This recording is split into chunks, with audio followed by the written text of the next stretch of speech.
बिस्मिल्लाहिर्रहमानिर्रहीम। अस्सलामुअलैकुम। मैं आपकी होस्ट सबीन यूसुफ SY उमंग चैनल पर हमेशा ऐसी वीडियोस लेके आती हूँ जो ना सिर्फ मालूमाती होती हैं बल्कि वो बहुत ज़्यादा गौर व फिक्र और तफक्कुर की तरफ मुतवज्जो करती हैं। आज भी मैं एक ऐसी ही वीडियो लेके आई हूँ जो ना सिर्फ मालूमाती है बल्कि बहुत ज़्यादा हैरत अंगेज़ है। इससे पहले कि मैं अपनी वीडियो आपसे शेयर करूं, आप लोग मेरे चैनल को सब्सक्राइब कर दें ताकि आने वाली नई वीडियोस आपको मिलती रहें। व्यूअर्स, आज मेरी वीडियो एक ऐसे दरिंदे पर है जिसको हम भेड़िया कहते हैं, जो जानवरों में दरिंदे के नाम से पुकारा जाता है। आपको सुन के बड़ी हैरत होगी कि ये दरिंदा होते हुए भी जानवरों में इंतहाई मुअद्दब, बाकिरदार और पाकीज़ा नफ्स और वफ़ादार होता है।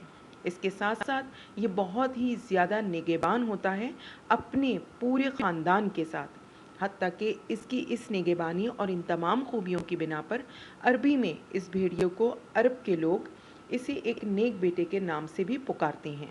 व्यूवर्स, मैं ऐसी वीडियोस इसलिए बनाती हूँ ताकि हमें अंदाज़ा हो कि कायनात में अल्लाह ने कोई भी चीज़ बेवजह तख्लीक नहीं की। व्यूवर्स, कहने को तो भेड़िया एक दरिंदा है, लेकिन जब आप इसके बारे में मालूमात जानेंगे तो बहुत हैरत ज़दा हो जाएंगे। उसकी वजह यह है कि भेड़िया एक ऐसा जानवर है जो अपनी मौनस के अलावा किसी को अपना शरीक हयात तस्लीम नहीं करता। और इसके साथ साथ आपको सुन के बहुत हैरत होगी कि अगर इसकी शरीक हयात वफ़ात पा जाए तो 3 माह तक बैठकर उसका गम उसी जगह बैठ के मनाता है। भेड़िए के अंदर और भी बहुत सारी खूबियां हैं जो कि मैं आपको अपनी दूसरी आने वाली वीडियो में ज़रूर बताऊंगी।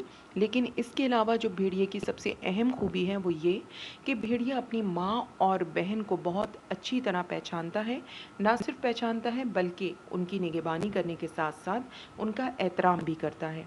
इसके अलावा वो अपनी औलाद को पहचानने की सलाहियत बाखूबी रखता है, इसलिए कि ये अपनी शरीक हयात के अलावा किसी और को अपनी ज़िंदगी में शामिल नहीं करता। व्यूवर्स, अगर आपको मेरी वीडियोस पसंद आती हैं तो प्लीज़ मेरे चैनल को सब्सक्राइब कीजिए ताकि आने वाली नई वीडियोस आपको मिलती रहें।